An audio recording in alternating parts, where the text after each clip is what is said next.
বাড়িতে কোনো ছোটোখাটো অনুষ্ঠানে কিংবা বাড়িতে কোনো গেস্ট আসলে আপনারা এই শিরখোরমা বানিয়ে দিতে পারেন। খেতে ভীষণ টেস্টি হয় আর বানানোও খুব তাড়াতাড়ি হয়ে যায়। আপনারা দেখলেই বুঝতে পারবেন কতটা টেস্টফুল হয়।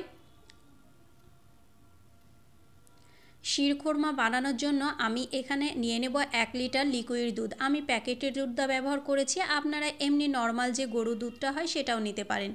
আমার হাতের কাছে ছিল না, সেই কারণে আমি প্যাকেটের দুধটা নিয়েছি। আমি নিয়েছি ফার্স্টে 1 লিটার দুধ। এবার দুধটাকে খুব সুন্দর মতো করে জাল দিয়ে নেব। মানে 1 লিটার দুধকে প্রায় আমি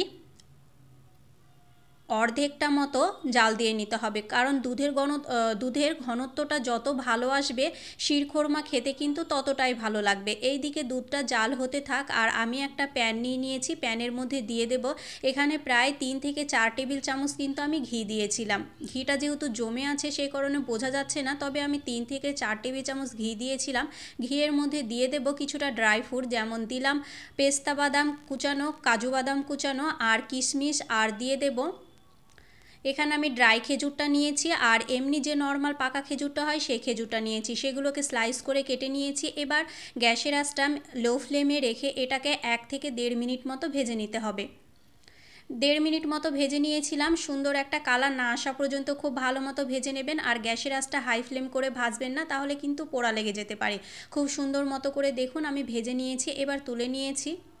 ওই প্যানের মধ্যে আমি আবারও 2 টেবিল চামচ দিয়ে দিলাম ঘি।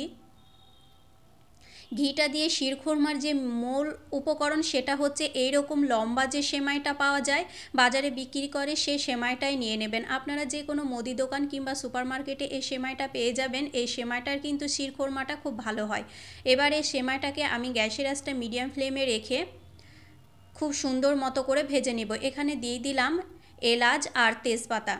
সেটা আপনারা চাইলে ঘিও দিতে পারেন, আমার মনে ছিল না সেই কারণে পরে দিলাম। এবার 1 থেকে প্রায় 2 থেকে 3 মিনিট মতো আমি গ্যাসের আঁচটা মিডিয়াম ফ্লেমে রেখে কিন্তু এগুলোকে খুব সুন্দর মতো করে ভেজে নিয়েছি। খুব ভালো মতো ভেজে নেবেন। দেখবেন একটা খুব সুন্দর কালার চলে এসেছে। এই পর্যায়ে ভাজাটা আপনাদেরকে থামিয়ে দিতে হবে আর গ্যাসের আঁচটা হাই ফ্লেম করে ভাজবেন না, তাহলে কিন্তু নিচ দিয়ে পোড়া লেগে যেতে পারে। এই তো যে দুধটা আমি জাল বসিয়েছিলাম সেই দুধটা এবার দিয়ে দেব সেমাইয়ের ওপর। আর আজকে আমি চিনি ছাড়াই ক্ষীরসোরমাটা বানাবো, মানে কনডেন্স মিল্ক দিয়ে বানাবো। আপনারা চাইলে চিনি দিয়েও বানাতে পারেন, তবে কনডেন্স মিল্ক দিয়ে বানালে কিন্তু টেস্টটা খুব ভালো আসে। খুব সুন্দর মতো করে মিশিয়ে নিতে হবে দুধের সঙ্গে। আর দুধটা কিন্তু অবশ্যই আগে খুব ভালো মতো জাল দিয়ে নেবেন। খুব ভালো মতো জাল দিয়ে না নিলে কিন্তু একদমই খেতে ভালো লাগবে না। কিছুক্ষণ ফোটানোর পর যে ড্রাই ফ্রুটগুলো আমি ভেজে রেখেছিলাম সেটার অর্ধেকটা দেব, সবটা দেব না, যেহেতু পরবর্তীতে আমার গার্নিশের জন্য লাগবে।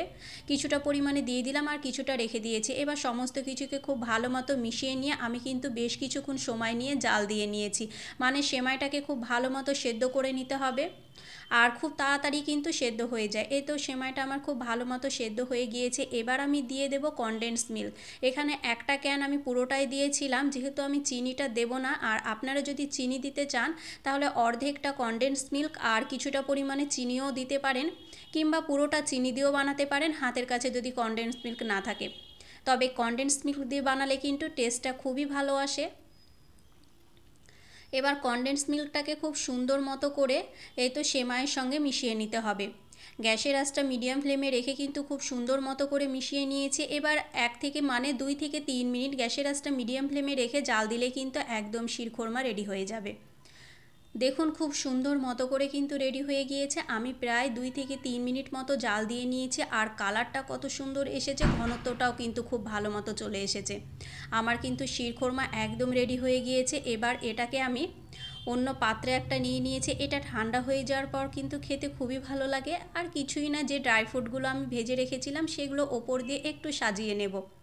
এই তো খুব সুন্দর মতো করে সাজিয়ে নিলাম। দেখুন দেখতে কিন্তু কতটা কালারফুল লাগছে। বাড়িতে কোনো গেস্ট কিংবা ছোটোখাটো অনুষ্ঠানে কিন্তু আপনারা এভাবে শিরখোরমা বানিয়ে নিতেই পারেন। খেতে কিন্তু ভীষণ টেস্টি হয় আর এটা ঠান্ডা হয়ে এলে ফ্রিজে রেখে খেতে আরও বেশি ভালো লাগে। রেসিপিটা কেমন লাগলো অবশ্যই কমেন্ট করে জানাবেন। ভালো লাগলে লাইক শেয়ার করতে ভুলবেন না। আর এইরকম কনডেন্স মিল্ক দিয়ে একবার হলো শিরখোরমা আপনারা বানিয়ে খেয়ে দেখতে পারেন।